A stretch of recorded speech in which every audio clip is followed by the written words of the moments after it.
Bonjour à toutes et à tous, bienvenue à la Maison de la Conversation.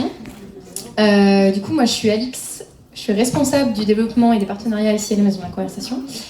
Et juste à côté de moi, vous avez Laura, ma collègue, qui elle est plutôt en charge de la programmation et qui a notamment trouvé tous ces super invités pour ce deuxième talk de l'après-midi qui a pour sujet sportive, et alors ce sujet, il vient pas de nulle part.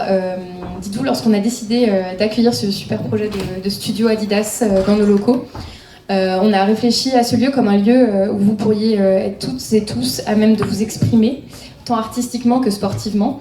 Et on a notamment pensé à ce lieu comme un espace d'expression pour les hommes, mais aussi pour les femmes. Et c'est notamment des femmes qu'on va parler là tout de suite. Et pour ça, je vais du coup laisser la parole à nos chers invités pour se présenter. Et voilà, je vais les laisser se présenter avec les mots qui sont les leurs et on va commencer. Pour info, n'hésitez pas à noter toutes vos questions, etc. On va organiser une petite section questions-réponses à la fin de 10-15 minutes. Donc n'hésitez pas à noter tout ça. Comme ça, on pourra vous répondre. Merci à vous. C'est parti. Bonjour à toutes et à tous. Donc, je m'appelle Marion, j'habite dans le 18e. Je suis pratiquement toute mon enfance ici et j'y suis encore. Je suis la fondatrice de l'association Femmes au Sport, donc qui est une association qui a des cours pour les femmes dans le 18e, donc à Porte de Montmartre, à Porte de Clignancourt. Et nous, l'objectif, c'est vraiment de faciliter l'accès à la pratique sportive pour les femmes, notamment celles qui sont dans des situations un petit peu difficiles. Donc c'est celles qui n'ont pas la possibilité de garder les enfants, celles qui n'ont pas la possibilité de se payer et la salle et un coach. Voilà, donc nous le but c'est de répondre vraiment à toutes ces problématiques-là en proposant des cours dans un cadre convivial à toutes les femmes sans discrimination et qu'elles puissent s'exprimer à travers la pratique sportive. Et à côté de ça, on organise également des événements pour les jeunes filles, donc sous forme de bootcamp avec du coup divers ateliers qu'on pourra échanger après si vous avez des questions, si jamais. Donc voilà. Bonjour à toutes et à tous et déjà merci à la Maison de la Conversation pour l'invitation et à Adidas. Donc moi je suis Pauline Lemonique, j'ai fondé l'association Graines de Footballeuses qui est une association du 18e arrondissement et le but, la mission de Graines de Footballeuses c'est de promouvoir le football auprès des jeunes filles et des femmes pour leur montrer qu'elles ont la place sur un terrain de foot et surtout sur tous les autres terrains et ceux qu'on leur donne pas facilement. Donc c'est vraiment se servir du football comme moyen d'émancipation, comme levier d'émancipation pour ces jeunes filles-là. Donc on a plein d'activités différentes, notamment des activités de baby-foot, parce qu'effectivement l'intériorisation des préjugés discriminants, ça se fait dès le plus jeune âge dans la cour de récré. Et donc on propose des séances de foot gratuites pour les petites de 3 à 6 ans, mais on s'adresse également aux adolescentes, parce qu'on organise des stages gratuits pendant les vacances scolaires où on mêle pratique du foot, ateliers de prise de parole, sensibilisation à des grandes causes sociétales. Et puis on fait plein d'autres sorties, des sorties culturelles, des sorties dans des clubs professionnels. En tout cas, le but, c'est de montrer à ces jeunes femmes et ces petites filles qu'elles ont raison de prendre confiance en elles et que surtout, elles doivent prendre confiance en elles. Voilà. Donc on est une asso du 18 et la particularité, c'est qu'on est aussi une association résidente de la Maison de la Conversation, donc on est hyper contents. Voilà. Bonjour à tous. En fait, moi j'ai deux missions différentes. Je suis à la fois consultant danse pour Adidas Paris et je suis responsable de la section hip-hop du lycée Turgot, qui est l'équivalent du sport-études pour les danseurs hip-hop. Et bien sûr, la question des filles dans la culture hip-hop, c'est quelque chose qui est très très important. Et je serais content d'être avec vous aujourd'hui pour échanger dessus. Bonjour à toutes et à tous. Moi je suis Ayodele Ikuesan. Je suis une athlète olympique, donc spécialiste du 100 mètres et du relais 4x100 mètres. J'étais aux Jeux de Pékin et à Londres 2008-2012. Je suis vice-championne d'Europe du relais 4x100, finaliste européenne aussi sur 100 mètres. J'ai fait des pauses maternité et là je suis en reprise avec le projet de pouvoir me qualifier l'année prochaine pour 2024. Et en parallèle à ça, je suis adjointe à la mairie du 18e et je suis surtout engagée pour les droits et les devoirs des athlètes au niveau de la commission des athlètes du comité olympique. Et je suis maman de 2 petits-enfants. Merci beaucoup d'être là et bienvenue. On peut les applaudir un petit peu.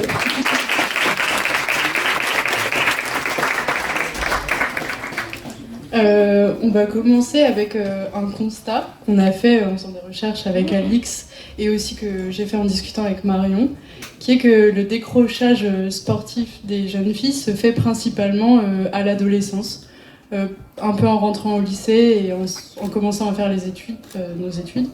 Pourquoi, à ton avis, les jeunes filles décrochent à cet âge-là ?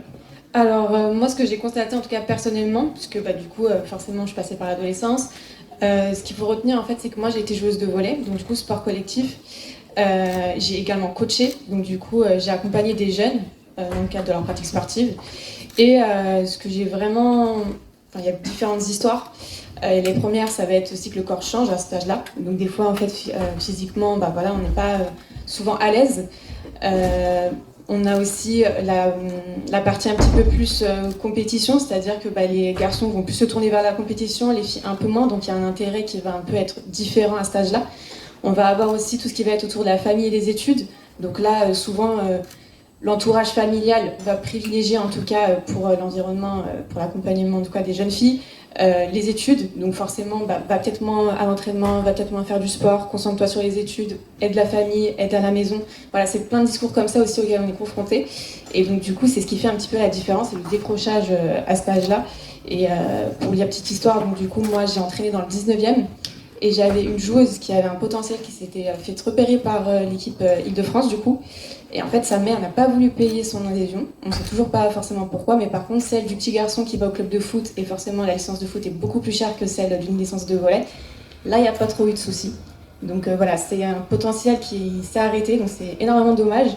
Et c'est une histoire un petit peu qui m'a fait comprendre qu'il y avait quand même un enjeu et des mentalités à changer. Et c'est pour ça qu'après, on s'est dit, en fait, il y a des choses qui existent pour les jeunes, mais on va aller un petit peu taper plus haut et on va aller voir ce qui se passe dans le cocon familial. On va aller voir les mamans, on va comprendre pourquoi en fait elles n'ont pas conscience de l'importance du sport et du coup comment est-ce qu'on peut leur transmettre ces valeurs-là pour qu'elles puissent les transmettre et accompagner et soutenir ensuite les jeunes filles par la suite dans la pratique sportive. Merci beaucoup. Est-ce que vous aimeriez rebondir là-dessus, sur cette idée de décrochage à l'adolescence, David? Peut-être je te vois réagir. Tu as dit des choses qui est vraiment super intéressantes, tu t'as vraiment fait le tour de la question. Et en fait, ce qui est intéressant, c'est que ce matin, nous, on avait une conférence pour l'éducation nationale avec des médecins, des universitaires, sur le sujet justement de la santé et des chiffres vraiment à l'appui sur le décrochage des filles. Donc là, c'est clair qu'on était tous impressionnés parce qu'il y a une vraie différence de décrochage entre les filles et les garçons. Et il y a vraiment une accélération depuis quelques années. Donc souvent on entend attention à la santé, il y a une bombe à retardement, etc. En fait ce matin on nous a dit la bombe à retardement, en fait elle a déjà explosé. C'est-à-dire que là les chiffres qu'on a depuis 4-5 ans nous montrent qu'il va y avoir toute une génération qui va vraiment souffrir de ce manque d'activité physique et les filles vont être d'autant plus impactées. Voilà. Et moi, il y a quelque chose qui m'a frappé aussi sur les échanges de ce matin, et que tu as pu dire aussi justement, c'est que des fois, les gens arrêtent le sport à cause du sport. C'est-à-dire que c'est ce qui se passe au sein de ton association, au sein du club, la façon dont tu es encadré, la façon dont tu es accompagné, le fait que justement, souvent, on soit focus sur la compétition et que des fois, les filles, elles ont plutôt envie de passer à autre chose, fait qu'à un moment, tu te sens moins bien, et t'arrêtes parce que t'as été mal encadré ou mal accompagné. Et ça, c'est quelque chose des fois qu'on sous-estime, et la part du sport fédéral est très très importante. Je te rejoins complètement parce que justement, dans le cadre de mon mémoire, j'avais bossé sur cette thématique-là. Et en fait, c'était de se dire aujourd'hui, les clubs, les associations, tout type de structures, même les salles de sport parfois, en fait, elles proposent pas forcément la bonne offre. En tout cas, que ce soit pour les filles ou pour les femmes, des fois les créneaux sont pas adaptés, des fois le lieu est trop loin, il est un peu mal desservi. Il y a pas mal aussi les activités ou même le but même des séances sont pas orientées face aux besoins ou aux attentes. Et donc du coup, tout ça font qu'en fait finalement on n'est pas forcément attiré ou alors du coup on va pas chercher plus loin. Moi aussi, je peux juste rebondir. Je pense que avant même le décrochage, il y a le sujet en fait du sport et en fait finalement de l'accès aussi des filles au sport, parce que effectivement, moi je pense que déjà on va plus facilement orienter en fait des garçons au sport. Déjà quand on est tout petit, c'est comme ça que ça se passe. On va considérer que les garçons ont plus d'énergie, qu'il faut qu'ils se défoulent et que les filles sont plus dans l'intellect. et qu'on a moins besoin de ce sport. Mais après, c'est vrai qu'effectivement, il y a tout le volet sur l'adolescence, sur le fait que le corps change.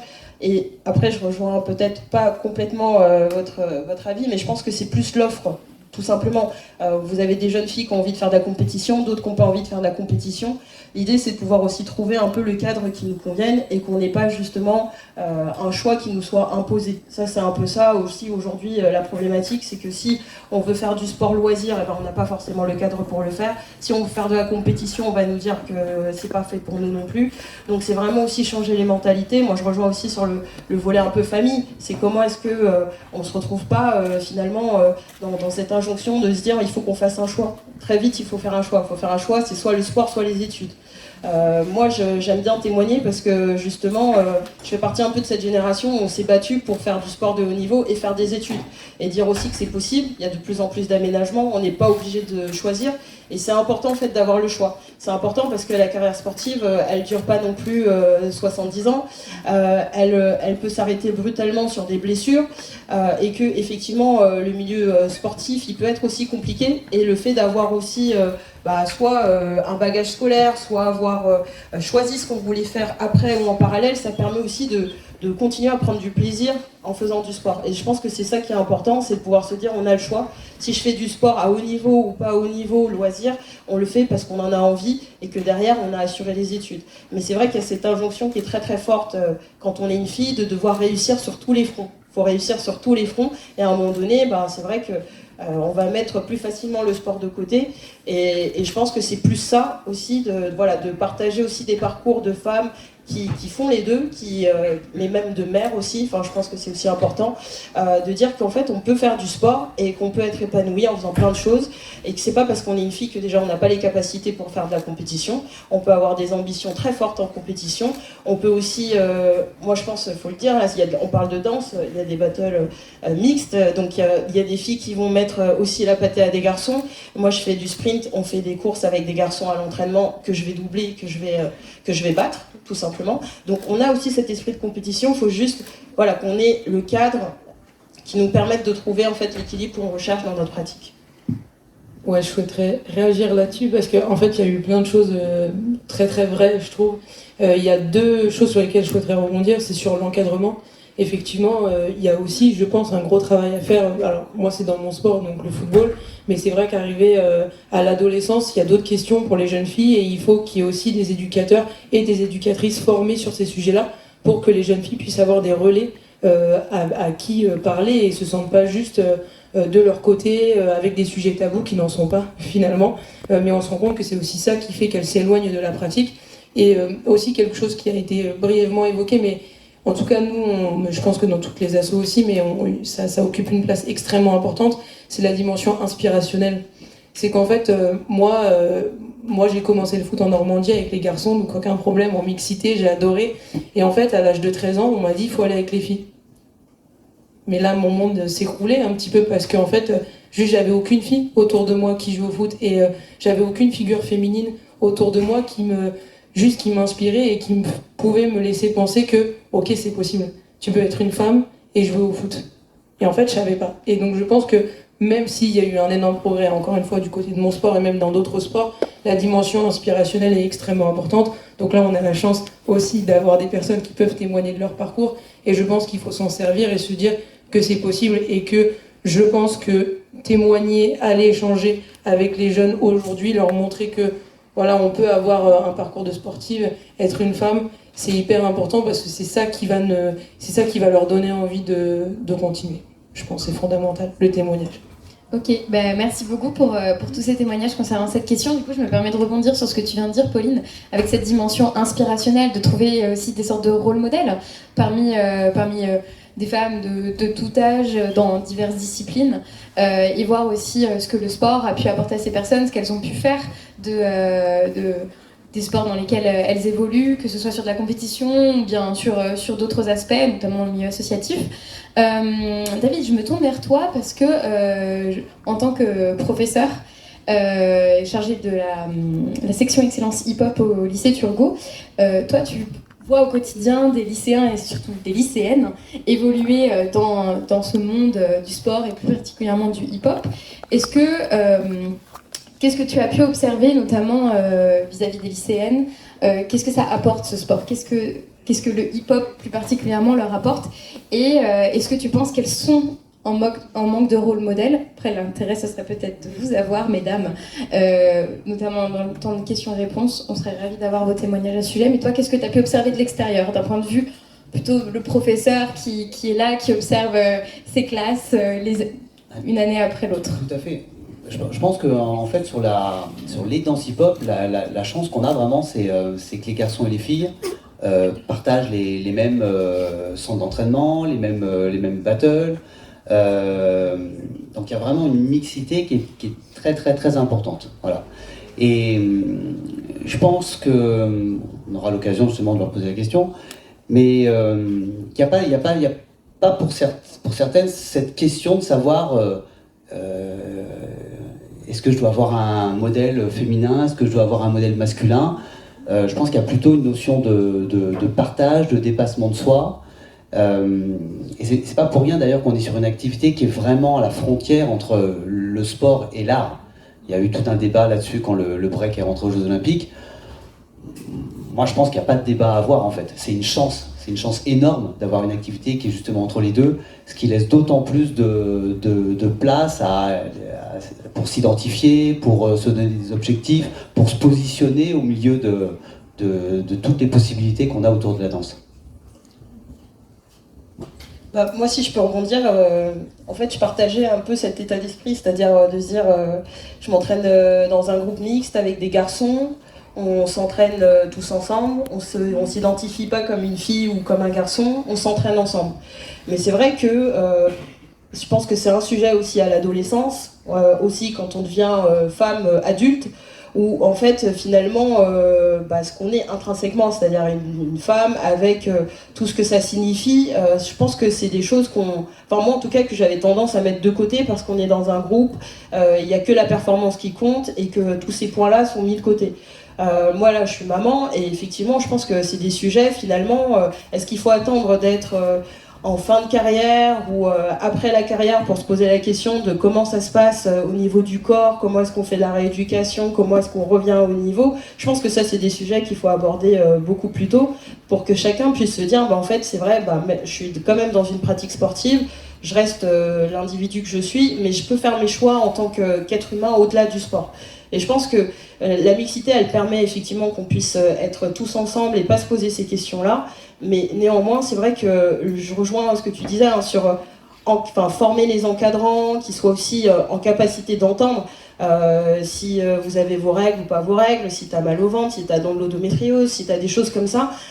C'est des choses sur lesquelles aujourd'hui on commence à en parler.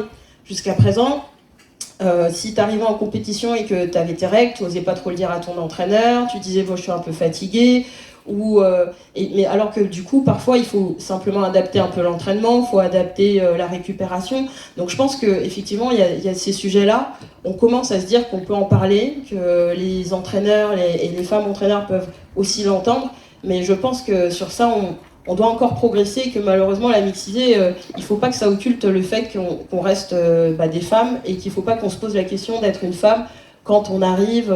Nous l'athlétisme, c'est passé 30 ans, on vous explique qu'il faut commencer à faire autre chose. Il ne faut pas qu'on se souvienne d'être une femme quand on arrive à 30-35 ans, parce que finalement c'est la vie de couple qui va faire qu'on se souvient qu'on est une femme et qu'on peut avoir des envies de femme.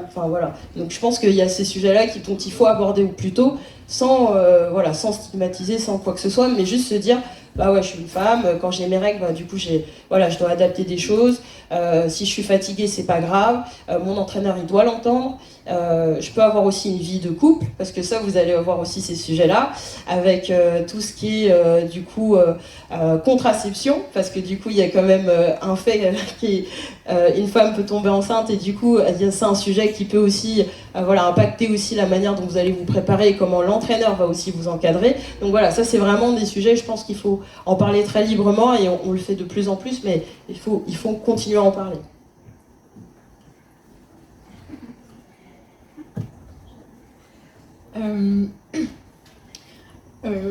Merci beaucoup pour ton témoignage. Pour élargir un peu le sujet, peut-être en dehors des salles de sport, en dehors des lieux réservés vraiment au sport, on s'est posé la question de savoir comment le sport pouvait être un moyen de conquérir l'espace public, notamment pour les femmes. On parle beaucoup de la position des femmes dans l'espace public, le fait qu'on doive se faire toute petite, qu'on a parfois peur de sortir le soir, voilà, qu'on ait du mal véritablement à prendre de la place. Est-ce que vous pensez que le sport, ça peut être un moyen de s'affirmer dans cet espace-là? Et je pense notamment à toi, Pauline, qui a envie un peu de permettre aux jeunes filles d'utiliser les bancs de musculation, les terrains de basket, les terrains de foot à l'extérieur, qu'on voit toujours une femme un peu, ou une fille dans un coin regarder les garçons dunker et applaudir. Voilà. Ouais, effectivement. Alors du coup, moi, la notion d'espace, c'est vrai que je la prends au sens large. En fait, c'est plutôt les espaces qui sont occupés par les hommes, généralement, et on en a un bon exemple, à littéralement 3 minutes d'ici. Il y a des terrains, là, si vous allez un peu plus loin, des petits terrains, des terrains de quartier, quoi. Et en fait, la particularité de ces terrains, c'est que, vous pouvez chercher, mais il n'y a pas beaucoup de filles qui sont sur ces terrains. Et du coup, nous, une manière de se dire que, on veut montrer aux femmes et aux jeunes filles qu'elles peuvent l'occuper, c'est de se dire, ok, pendant 1 heure, le samedi, alors qu'à la base, il n'y a que des petits garçons et que des hommes, on va aller investir ces terrains-là. Pourquoi ? Parce que déjà, dans l'esprit des petites filles, ça veut dire qu'elles vont pouvoir réinvestir ce terrain-là. Elles vont grandir et elles seront déjà allées sur ce type de terrain. Donc elles vont pas se poser la question de savoir si elles ont leur place là-bas. Deuxième chose, c'est que en fait, ces terrains-là, ils sont publics, donc ils sont forcément visibles. Et donc si on veut changer les mentalités, si on veut ancrer ça dans l'esprit des gens, en fait, c'est en rendant visibles ces jeunes filles, ces femmes. Et donc là, je parle au nom de l'association, mais finalement, et tu pourras en parler, je pense, il y a plein d'autres associations qui font un travail formidable avec des femmes, justement sur ces espaces qui habituellement sont plutôt réservés aux hommes. Après, il y a d'autres types d'espaces qui sont réservés aux hommes. On est dans les fives aussi, où on regarde, généralement, il n'y a vraiment que des hommes. Là, on se dit que non, en fait, pendant toutes les vacances scolaires, on va aller prendre 3 heures de five tous les jours, parce que petit à petit, finalement, dans l'esprit des gens, ça fait son chemin. Et finalement, un samedi où avant on avait besoin de se battre un peu pour occuper un terrain, et maintenant c'est des petits garçons qui vont nous laisser la place et qui même parfois, nous avec grand plaisir, sont invités à participer à ce type d'activité-là. Donc ça prend du temps, mais finalement en fait tout ça c'est une image, c'est qu'en occupant ces terrains-là, plus tard, que des femmes puissent investir des terrains dits masculins, ça va être considéré comme étant normal. Mais pour moi, il y a un des moyens de le faire et un des moyens le plus important, enfin le plus intéressant pour le faire, c'est juste occuper l'espace et occuper l'espace du coup au sens large, quoi. Je rebondis parce qu'effectivement nous on propose nos cours en fait dans une salle vraiment comme celle-ci et nos événements on les fait à l'extérieur et en fait justement c'est déjà prendre l'habitude nous-mêmes d'occuper les terrains, de s'habituer nous-mêmes et habituer aussi l'entourage ou les personnes qui occupent ces terrains habituellement. Tout bêtement, j'en parlais tout à l'heure à Alix, on a organisé un événement cet été, donc un stade du quartier, et on a donc payé un terrain, parce que du coup on est une structure, on ne va pas juste faire notre sport comme ça, pour permettre à nos adhérentes du coup de faire de la boxe, du yoga et du fitness. Et en fait, on est en pleine séance, finalement on n'a pas occupé le terrain, parce qu'à la base c'est un terrain de foot, et on s'est dit on va pas faire du foot, donc si jamais les jeunes veulent l'occuper, pas de problème, nous il faisait beau, on s'est mis un petit peu sur le côté, parce que la place qu'il y avait était suffisante. Donc on se met là-dessus, donc c'est en fait ce qu'il faut savoir, c'est un peu une piste d'athlée, c'est tu sais, stade championné. Et en fait, là il y a un mec qui court avec sa femme du coup, je pense. Et donc il s'arrête en fait et il vient en plein milieu de notre séance, il fout un petit peu le bordel, comme quoi on n'a pas le droit d'être là, comme quoi en fait on gêne, c'est pas notre place, etc. Donc nous on lui a gentiment dit d'aller voir le gardien s'il avait un souci. Le gardien l'a viré du staff parce qu'en fait nous on a payé, donc déjà on est plus légitime que lui d'être déjà sur ce terrain-là. Et en fait on s'est dit non mais c'était l'été dernier quoi, on en est encore là, à se dire qu'en fait c'est peut-être une propriété privée le stade, mais en fait non, c'est justement habitué. Et après on est revenu les 2 week-ends suivants et en fait on n'a eu aucun problème, les gardiens ils nous connaissent, les jeunes qui sont là, qui occupaient les terrains d'à côté, pareil, enfin franchement, et tout le monde s'est senti à sa place en fait. Et c'est ça le truc, c'est comme tu l'as dit, c'est un espace public, tout le monde a sa place, mais encore une fois c'est une question de faire un petit peu violence, de faire bouger les lignes et du coup d'habituer tout le monde, que ça soit nous-mêmes, que ça soit les personnes qui sont autour. Est-ce que ce sont des sujets qui font aussi écho en vous, à votre propre expérience en tant qu'athlète ? Oui, tout à fait. D'ailleurs, moi, ça me fait penser à quelque chose, c'est que là il faut avoir conscience qu'il y a une perte du sport fédéral actuellement. Les jeunes sont de moins en moins licenciés en fait. Donc, il y a 3 façons de pratiquer une activité physique. Ce qui va se passer dans l'éducation nationale, sur le parcours primaire, collège, lycée et parfois sur la fac, ce qui se passe dans le milieu fédéral encadré, et ce qui se passe dans le domaine privé, en fait. Et en fait, le domaine privé, je pense vraiment que c'est quelque chose qui va être déterminant dans les années qui viennent. Et c'est quelque chose sur lequel il faut vraiment que les femmes puissent avancer légitimement, tout à fait. Donc il faut vraiment qu'on arrive à avancer sur ce sujet, que ça devienne normal. Voilà, et pour ça il faut que ça commence chez les petites filles, qu'elles sentent qu'elles ont le droit, qu'elles peuvent le faire, que les grandes le font, et que ça devienne naturel. Et est-ce qu'en termes de recrutement ou de personnes qui se présentent notamment à cette section hip-hop, tu vois que il y a qu'il n'y a pas beaucoup de filles ou qu'elles se sentent très peu légitimes, et est-ce que toi tu arrives à avoir ce rôle de les encourager d'aller jusqu'au bout, ou tu penses que tu arrives trop tard Alors nous c'est un petit peu particulier sur la section de Turgot. On a beaucoup de filles qui se positionnent. Alors des fois on a un peu l'image du hip-hop, enfin, le grand public a des fois un peu l'image du hip-hop sur le break, en fait, sur l'activité très sportive, très gymnique, alors qu'en fait les danses hip-hop, il y a vraiment la partie debout et la partie break. Nous sur la section hip-hop du lycée Turgot, on a 70 candidats à peu près tous les ans, on a 55 filles et 15 garçons, voilà. Et comme on en prend 15 tous les ans, on a plutôt, on va dire, 10 filles et 5 garçons au final. Donc les filles sont vraiment exceptionnelles.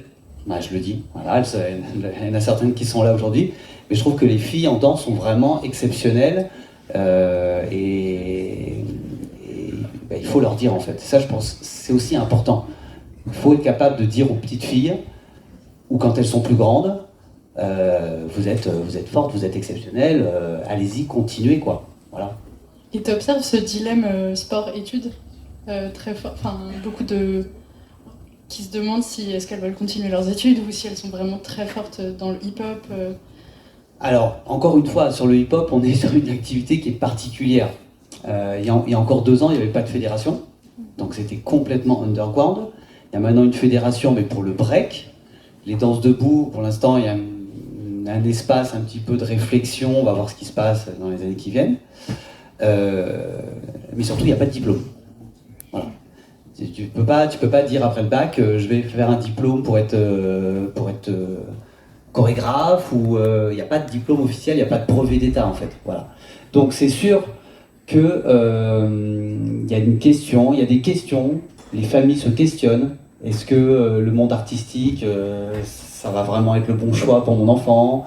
Et c'est vrai que des fois, les filles, il y a cette hésitation entre études et sport. C'est vrai.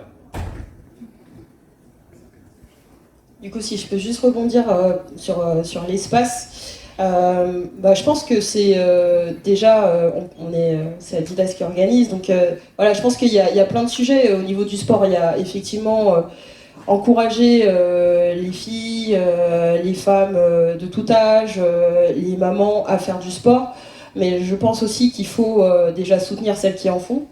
Parce qu'il faut les encourager à continuer dans leur pratique.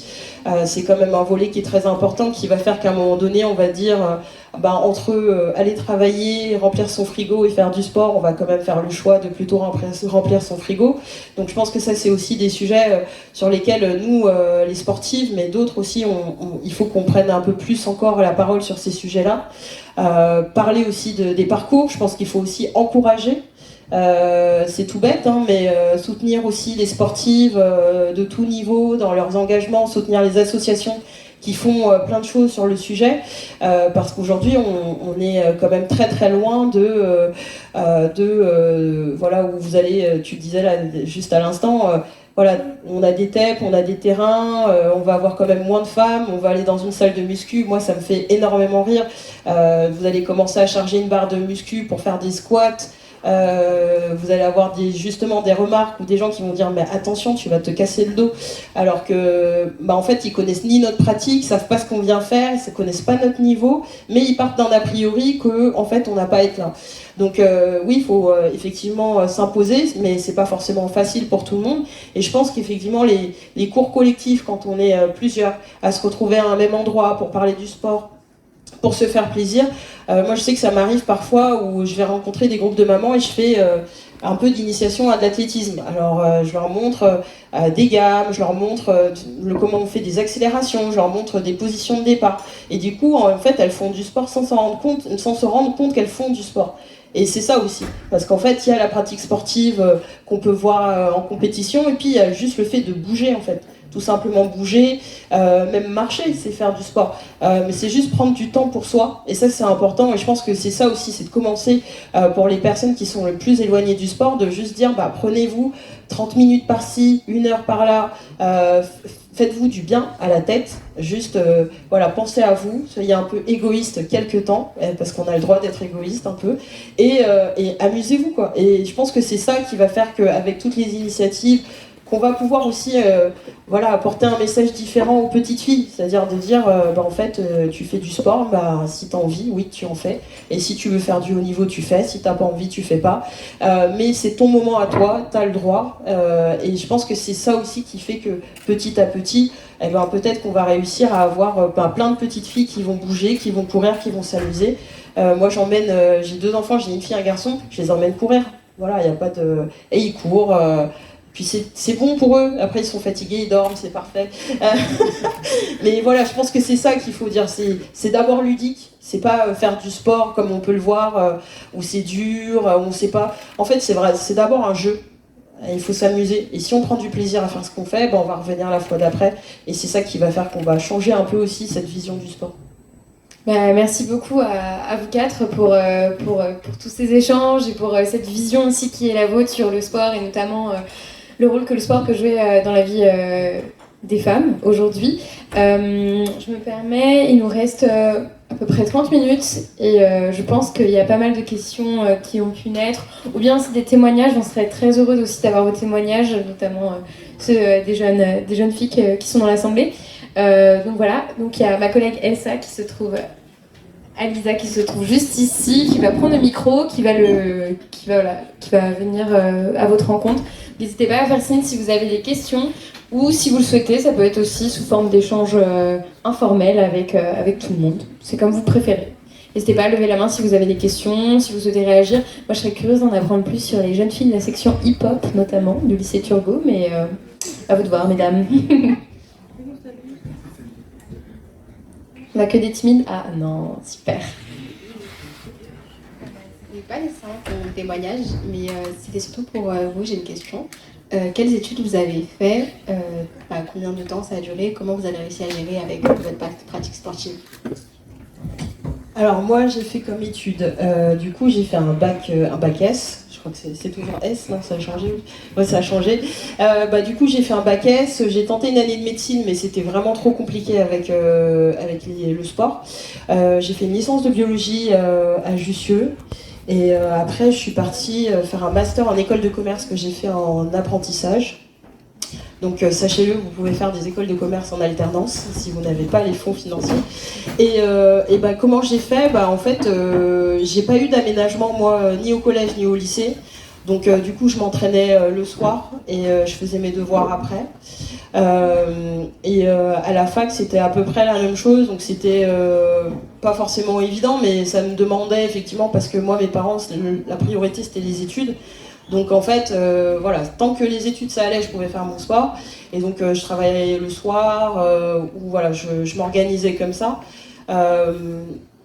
Et je sais plus quelle était la question, mais en gros, voilà, ça c'est ce que j'ai fait comme parcours.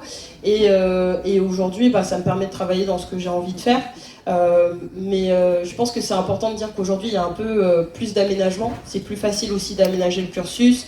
Je sais que, par exemple, on peut faire, dans certaines facs, on peut, avec des cours en distanciel, on peut faire un peu plus ça. À l'époque, on pouvait pas trop. On peut dédoubler l'année. Et puis après, je pense qu'il faut pas hésiter aussi parfois à en parler, que ce soit à l'entraîneur, enfin au coach, aux encadrants, de se dire, on est sur une période d'examen, on va pas avoir le temps de tout faire, de peut-être alléger un tout petit peu sur la période pour bien récupérer, parce que sinon, en fait, c'est le risque de blessure qui guette. Donc voilà, moi c'était plus une organisation, malheureusement, parce que j'avais pas d'aménagement, je m'entraînais le soir et je faisais mes devoirs après. Mais aujourd'hui, l'idée c'est quand même que ça évolue, qu'on ne se retrouve pas dans des doubles vies où en fait la journée on est à l'école et le soir en fait on fait notre passion. Voilà.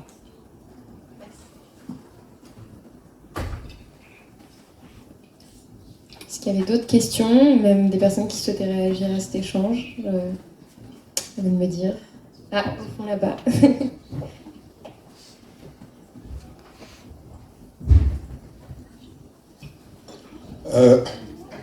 Bonjour, je m'appelle Clinton, je suis rédacteur web. Ça fait longtemps parce que moi j'écris des articles sur le parasport, le sport féminin et voilà plein de sports. Et j'ai constaté quelque chose, c'est que les femmes ne suivent pas le sport féminin. Moi je voulais savoir si c'était une question politique ou c'est les médias qui font pas leur boulot pour médiatiser le sport féminin. Trop bonne question. Moi, juste, je réponds avec mon sport aussi. Alors, je suis complètement d'accord. Parce que quand je demande à une petite fille quelles sont les joueuses du PSG, quelles sont les joueuses de l'équipe de France, elles sont très peu nombreuses à pouvoir me donner des noms de joueuses, alors qu'en fait, elles connaissent tous les noms des joueurs de l'équipe de France. Après, je pense que c'est un travail à faire par les acteurs de terrain aussi, les associations. Bon, après, on a déjà beaucoup de choses à faire, mais c'est aux assos. Et moi, encore une fois, je prends l'exemple de mon club. Mais par exemple, nous, on emmène des filles au moins 2 fois par mois voir des matchs de féminines. Le truc, c'est que souvent, on demande à y aller. Et en fait, on se rend compte que les stades sont vides. En tout cas, pour les femmes, les stades sont vides et qu'on n'est pas forcément invité. Et qu'en tout cas, les acteurs associatifs qui ont envie d'emmener des filles, donc du coup aussi pour donner de la visibilité à ce sport, parce qu'en fait les petites filles d'aujourd'hui, c'est celles qui vont aller regarder la télé et qui regardent même la télé maintenant et qui vont regarder encore plus la télé demain et qui vont entre guillemets consommer ce sport. Donc je pense que déjà il y a un travail à faire des fédérations, il y a un travail à faire des acteurs plutôt privés, en tout cas moi je parle des clubs, et je pense qu'il y a aussi un travail à faire des acteurs de terrain pour pouvoir les amener. Et après ça amène plein d'autres questions aussi, la question des prix. Est-ce qu'il y a des offres qui sont intéressantes pour pouvoir faire en sorte que ce soit accessible et sur la médiatisation aussi du football féminin, je vous laisse regarder la situation de la Coupe du Monde féminine. Hein. Je sais pas comment on va faire pour la regarder. Hein. On sait pas encore. Hein. La Coupe du Monde féminine, c'est en juillet. Et on sait toujours pas comment on va pouvoir la regarder. Voilà. Donc je pense que ça, la question des diffuseurs, c'est déjà hyper important. Donc ça, c'est mon sport. Après, je sais pas si... c'est global. Hein. Non, mais... Non, mais il y a un vrai sujet de médiatisation des sportives, hein, tout simplement, on va pas se mentir. On va plus mettre en avant plus facilement des sportifs masculins que des sportives. Il y a effectivement après l'accessibilité aussi des compétitions. Il y a le soutien aussi des entreprises ou des marques, parce que c'est ce qui va faire aussi qu'on va être visible ou moins visible aussi dans notre pratique et dans les résultats. Donc je pense que c'est un tout aujourd'hui, les sportives, et en plus je rentre même pas encore dans les critères physiques que la sportive doit avoir, parce qu'ensuite il y a aussi le corps que doit avoir la sportive, la tête, ce qu'elle doit dire, etc. Donc il y a aussi des critères physiques qui rentrent un peu plus en jeu que lorsque c'est un sportif. Donc c'est un ensemble qui fait qu'aujourd'hui on est obligé de batailler pour avoir un peu plus de sport féminin à la télé et que en fait qu'on puisse mieux connaître aussi les championnes. Donc voilà, je pense qu'il y a effectivement le travail des fédérations pour faire bouger les lignes, mais il y a surtout beaucoup de travail à faire au niveau des médias. Ouais, si je peux rebondir et pour compléter, en fait, effectivement, sur les médias, en fait, ils attendent toujours que les équipes féminines soient en finale, soient en demi-finale, etc. Mais en fait, quand on le voit pour l'équipe de hand, elles sont arrivées en finale, demi-finale. En fait, souvent, on se retrouve en fait, à devoir regarder des chaînes payantes ou à magouiller sur Internet pour trouver un lien, pour trouver le match gratuitement à regarder, etc. Et en fait, ça veut dire que même en faisant tous ces efforts-là, finalement, on n'arrive toujours pas à avoir en fait, cette équité ou cette possibilité d'être vue par l'ensemble. Et c'est extrêmement dommage. Donc, du coup, énormément de travail encore là-dessus.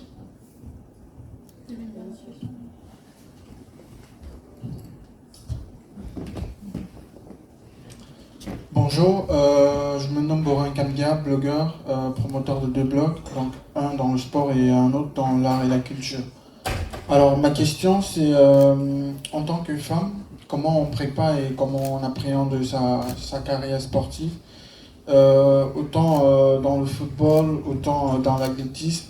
Et surtout, comment on se dit, voilà, en fait, moi ce que je me demande, c'est comment on appréhende justement sa carrière dans un grand ensemble.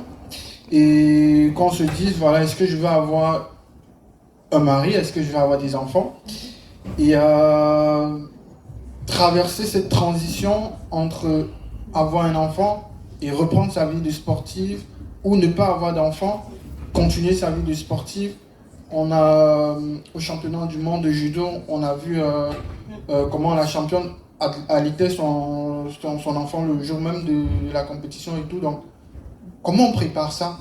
Parce que je me dis, c'est peut-être difficile, à la fois physiquement et psychologiquement. Comment on se prépare de la sorte? Merci. Du coup, je réponds. C'est une très bonne question aujourd'hui. Aujourd'hui, en réalité, en fait, ça se prépare pas vraiment. C'est-à-dire que quand on est sportif, déjà, à haut niveau, ça veut dire une organisation, ça veut dire beaucoup de contraintes, qu'on va plutôt accepter si on est sportif que si on est sportive. On va plutôt accepter le fait qu'un sportif soit loin du domicile pendant des semaines et des mois, et on va moins l'accepter quand on est une femme. Donc du coup, ça veut dire aussi qu'aujourd'hui, dans l'univers sportif, quand on s'approche d'un projet de couple ou de maternité, ça devient un problème. C'est-à-dire qu'aujourd'hui, les encadrants ne sont pas forcément ni formés, ni compétents pour nous accompagner. Et donc, c'est beaucoup du bouche à oreille. Moi, je sais que quand j'ai eu ma première grossesse, j'ai demandé à des copines par qui elles étaient suivies en gynécologie, parce qu'en fait, à la fédération, on ne savait pas vers qui se tourner. Donc, du coup, c'est déjà ça. Ça veut dire que la préparation, c'est un peu... voilà. Et puis après, il y a tout ce qui touche à la reprise. Comment est-ce qu'on reprend après avoir accouché? On va voir qui? Est-ce qu'on va être soutenu par des sponsors? Est-ce qu'on va être soutenu par sa fédération? Ou est-ce qu'on se retrouve tout seul? Aujourd'hui, quand vous revenez, et c'est très bien, Clarisse elle est revenue et c'est génial, mais on est encore aujourd'hui malheureusement dans le cadre de l'exceptionnel. C'est-à-dire qu'en fait, la vérité c'est que quand beaucoup d'athlètes tombent enceintes en carrière, elles arrêtent. Parce que reprendre c'est compliqué, parce que il y a le regard de la famille, il y a la pression familiale. Partir 3 semaines en stage sans son bébé, c'est pas pareil quand c'est une femme que quand c'est un homme qui part 1 mois, parce qu'on va pas lui reprocher d'être parti en entraînement. Donc il y a tout ça qui joue. Donc c'est presque du militantisme de revenir après une maternité, parce que ça vous demande de prendre sur vous tout ça. Mais je pense que c'est important d'en parler, parce qu'en fait, en réalité, la maternité, la grossesse, elle n'empêche pas de revenir. La preuve, c'est qu'en fait, on a des sportifs qui font des performances aussi équivalentes, voire mieux, après la grossesse. Et puis surtout, moi je pense que c'est un vrai sujet de santé publique. Il faut que les femmes qui ont des enfants fassent toutes les rééducations nécessaires. On a tendance trop à croire que la rééducation périnéale, abdominale et tout ça, c'est uniquement pour les sportives. C'est pas vrai, c'est pour tout le monde, c'est pour madame tout le monde. Et ça, c'est important de le dire. Donc l'idée, c'est vraiment... aujourd'hui, moi, je sais que je reprends. J'ai eu 2 césariennes, donc on peut reprendre après des césariennes, je vous tiens à vous le dire aussi. Mais voilà, il faut aussi que, justement, il y ait des sportifs qui ont des enfants qui reviennent et qui racontent leur parcours, pour que, justement, on puisse dire, moi, j'ai été accompagnée de cette façon, j'ai vu telle personne, j'ai fait telle rééducation, j'ai eu tel accompagnement. Et c'est ça qui va faire que demain, ça va être hyper simple de se dire, ok, bon, j'ai un projet de sportif, j'ai un projet de performance, et en même temps, j'ai un projet de vie. Je suis en couple, j'ai envie d'avoir un enfant, et ça va pas être compliqué de revenir. Mais aujourd'hui, on est vraiment sur... on construit en fait finalement cette possibilité pour que des sportives, elles n'aient pas à choisir. Jusqu'à présent, aujourd'hui, les sportives, elles choisissaient. C'est-à-dire que tout le monde attendait la fin de carrière pour avoir un enfant. Parfois, ça se passait bien et on avait des sportifs qui arrivaient à avoir des enfants. Et parfois aussi, on a des sportifs qui n'y arrivent plus parce qu'elles ont attendu trop longtemps. Et ça, c'est un sujet dont on ne parle pas. Quand on attend trop tard, parfois, ça devient très compliqué. Et pour des sportives, aujourd'hui, elles n'ont pas d'enfants parce qu'elles ont trop attendu à cause de la carrière. Et nous, ce qu'on veut, c'est que demain, en fait, le sport n'empêche pas ce choix. C'est-à-dire qu'on se dise, vous voulez un enfant, vous le faites. Et derrière, vous allez être accompagné avec les moyens dont vous avez besoin pour revenir. Et c'est ça qui est important. C'est-à-dire, si vous devez faire votre enfant à 20 ans, 25 ans, 30, 35 ans, que vous soyez accompagné et que vous ne disiez pas « il faut que je choisisse entre ma carrière et mon choix de vie ». C'est ça aujourd'hui qui joue en tout cas sur la maternité, sur comment est-ce qu'on voit les choses. Donc il y a encore beaucoup à faire, mais justement, vu qu'il y a de plus en plus de sportifs qui en parlent, l'idée c'est que les plus jeunes, enfin vous et d'autres, vous retrouviez pas dans ces situations à devoir choisir entre votre vie de couple, votre vie de femme et en fait vos objectifs de sportif. Et je suis hyper d'accord, et juste je sais parce qu'il y a des femmes qui sont là, et on parle beaucoup d'enfants, et je pense qu'aussi parfois il peut ne pas avoir de choix. Et juste parce qu'on ne l'a pas dit encore, il est possible qu'à un moment, que vous soyez sportif ou pas, que vous n'ayez pas envie d'avoir d'enfants, parce que c'est vrai que c'est des sujets aussi dont on ne parle pas, parce qu'on parle beaucoup de la maternité dans le sport, mais on ne parle pas aussi des femmes qui ne veulent pas forcément avoir d'enfants. Il n'y a aucun problème là-dedans, donc juste je le redis, parce qu'on parle beaucoup de ça, on parle beaucoup de maternité et de ces questions, et je trouve que c'est hyper important. Mais vous pouvez aussi être une femme, ne pas avoir envie d'avoir des enfants, vous pouvez avoir envie d'avoir des enfants, avoir envie d'avoir un mari, pas envie. Donc construisez-vous, vous, avant, et pensez à vous, et voilà, c'était juste important pour moi de retenir ce petit point. Voilà.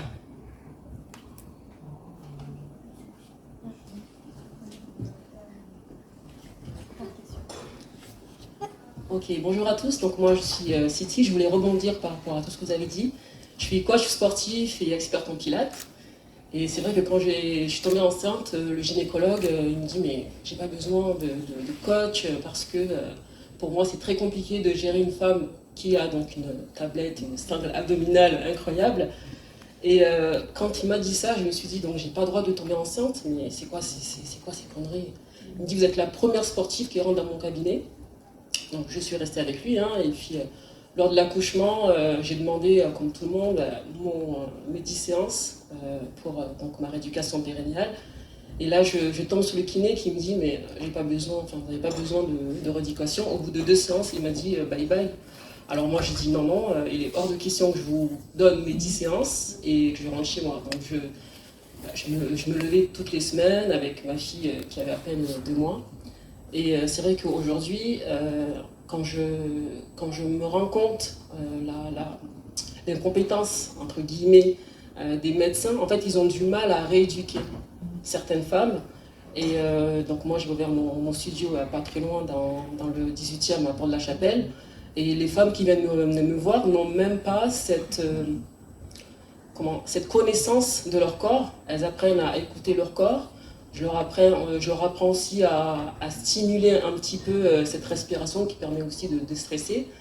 Et sachez que les hommes et les femmes ont un périnée. Sauf que les femmes autour de 40 ans, elles se disent oh, bah, c'est bon, après 40 ans, je ne peux plus. De toute manière, j'ai pas eu cette rééducation avant. Pourquoi je vais me mettre à faire du sport aujourd'hui? Donc moi, j'ai 44 ans.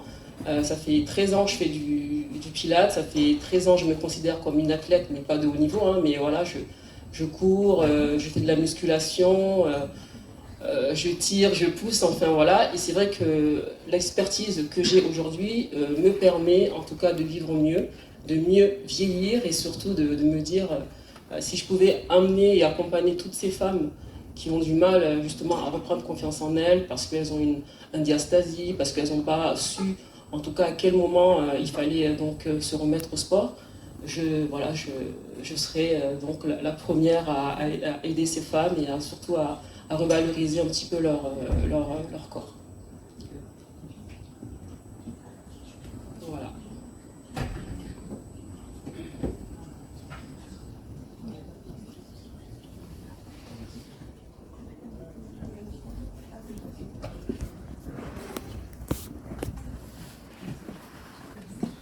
Bonjour, moi j'ai juste une question du coup pour vous, Pauline.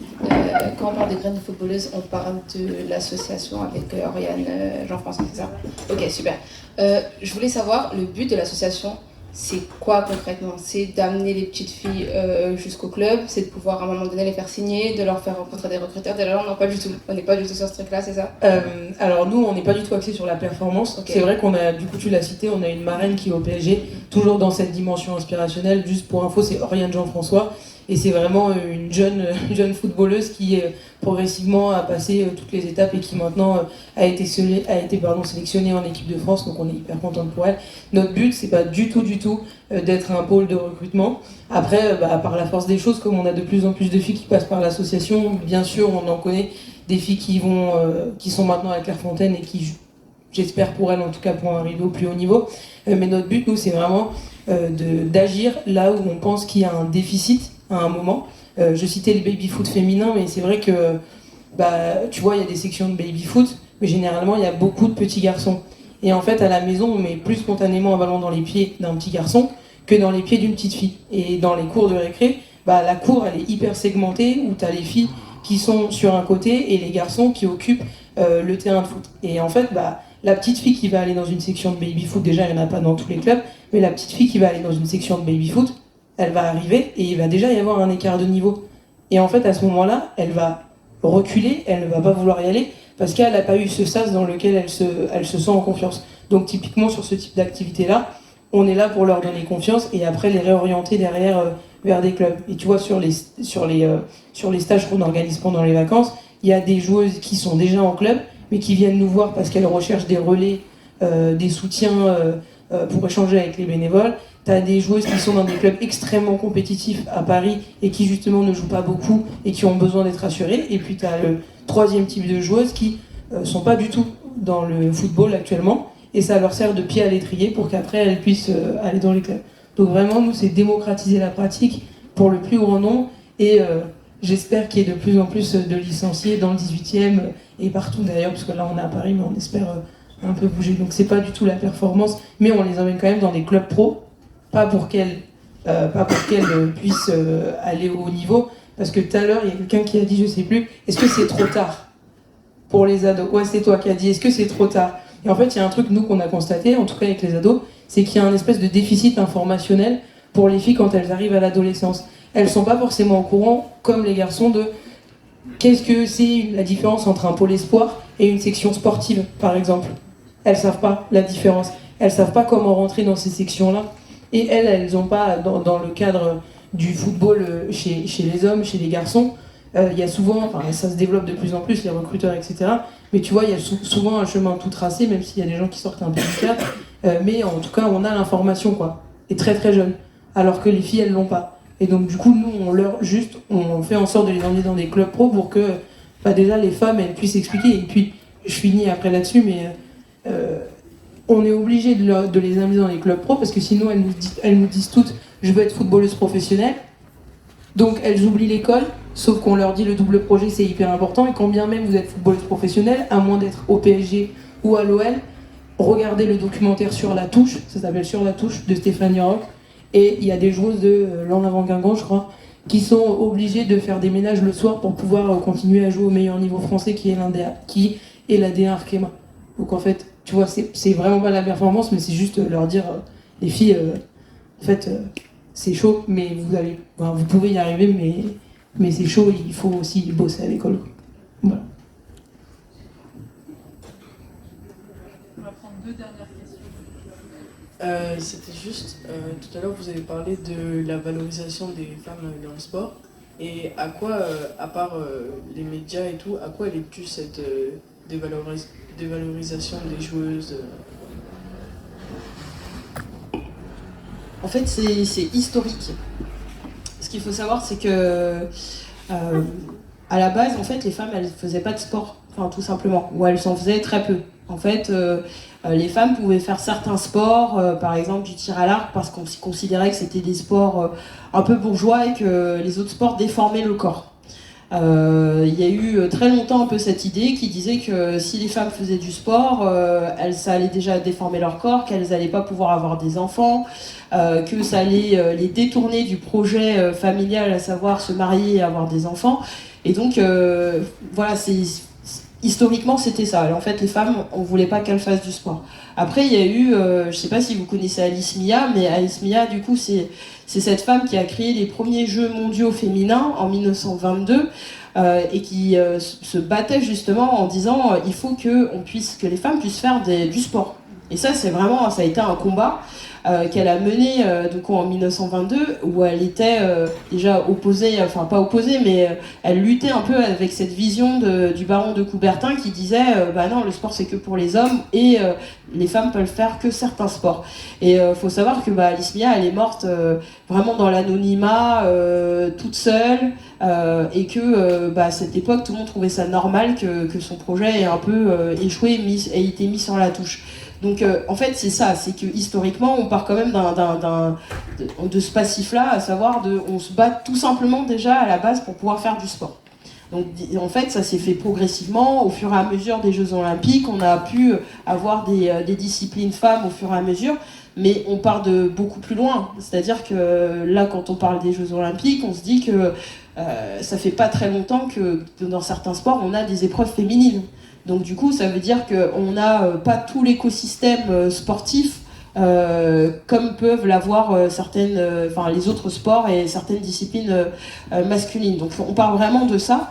Et puis après, on part aussi on n'en a pas trop parlé, mais on a parlé un peu des encadrants. On dit qu'il faut former les encadrants. Mais aujourd'hui, dans le sport, on a quand même des encadrants qui sont plutôt masculin. On a beaucoup plus d'hommes que de femmes à des postes à responsabilité.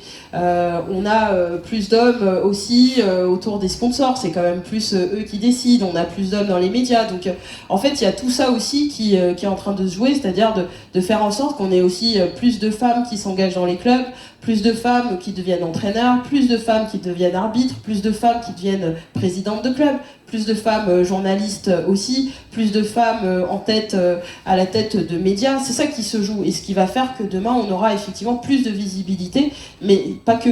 Mais c'est vraiment, on part de ça en fait. C'est pas que la médiatisation, c'est juste qu'on part au départ de cette idée que les femmes ne doivent pas faire de sport. Donc on continue de lutter pour que ça bouge, quoi. Ouais, c'est totalement ça, c'est vraiment quelque chose d'historique et qui est ancré, même encore aujourd'hui, en fait, au sein de la société. C'est vraiment un enjeu sur lequel on essaye de faire bouger les lignes. Et je regardais, je voulais qu'on diffuse une vidéo, mais on peut pas, du coup, j'avais pas prévu le truc. Mais je vous invite à regarder sur YouTube Invisible Player.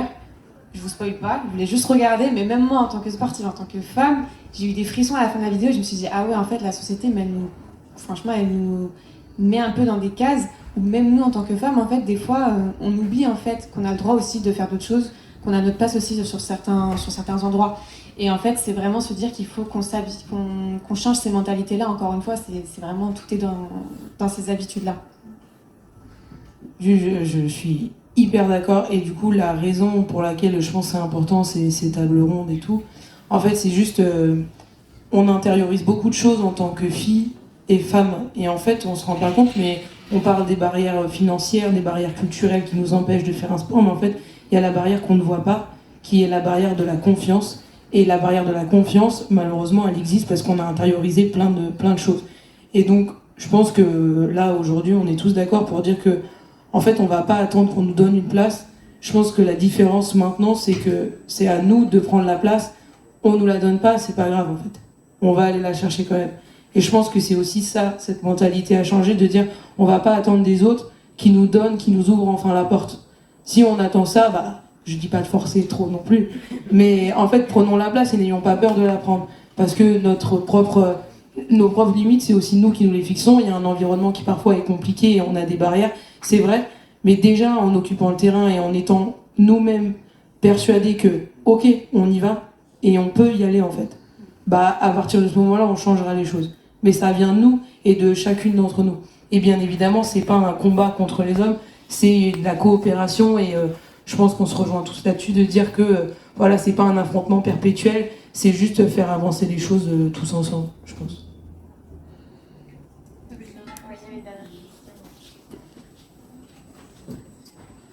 Moi, c'est pas une question, c'est plus un témoignage. Bonjour à tous, je m'appelle Aïcha. Et je suis en terminale au lycée Turgot dans la section danse hip-hop. Et en réfléchissant à tout ce que vous avez dit, déjà merci beaucoup pour votre présence à toutes et à tous. Vraiment, c'est super important parce que en y repensant, je me suis dit, mais en fait, quand est-ce que j'ai commencé le sport? Et j'avais commencé le sport dès la primaire. J'avais essayé vraiment tous les sports que ma primaire elle proposait, mais j'avais essayé le judo, la natation. Mais l'encadrement en fait qui avait été mis en place faisait que je faisais partie des seules filles. Et on avait été mises de côté dès le début. Du coup, après, je changeais chaque trimestre de sport. Et ensuite, j'ai commencé à faire de la danse hip-hop. Et cette mixité que j'ai trouvée où fille comme garçon, tu dansais, tu exécutais une chorégraphie et il n'y avait pas de différence, j'ai kiffé et c'est ça qui a fait que maintenant ça va faire 9 ans que je pratique la danse hip-hop. Et quand je suis arrivée au lycée Turgot, en fait, ce que vous avez dit à l'UDL, je me suis complètement vue dedans, puisque le fait de devoir être parfaite dans tous les domaines, ça veut dire à la maison faire le ménage, ou encore dans les études, pouvoir garder un niveau d'études, faire des études assez élevées et garder un niveau scolaire assez élevé aussi, pour pas que les parents disent « Ah, c'est à cause de la danse ». Je me suis complètement vue dedans, vu que pendant les 3 ans que j'étais au lycée, à chaque fois mes parents, ils étaient fiers de moi, mais d'un autre côté, j'étais là en mode « Ah, peut-être que j'aurais pu faire ça en danse et peut-être j'aurais pu rester par exemple plus longtemps au gymnase et ne pas rentrer pour faire tel ou tel devoir ». Mais franchement, je regrette rien. Et j'espère vraiment continuer la danse même après, parce que, comme vous avez dit, on peut faire des études et continuer notre sport, que ce soit professionnellement, en compétition ou pas. Et le fait que j'ai pas forcément fait de compétition durant ces 3 années m'a permis quand même de me renforcer dans ce que j'aime dans la danse, justement. Et c'est pas forcément ce côté compétitif, mais d'aider justement ceux qui font la compétition, etc. Et dans les juges, en fait, juger les battles. Et franchement, j'ai kiffé ça. Donc voilà. Bravo.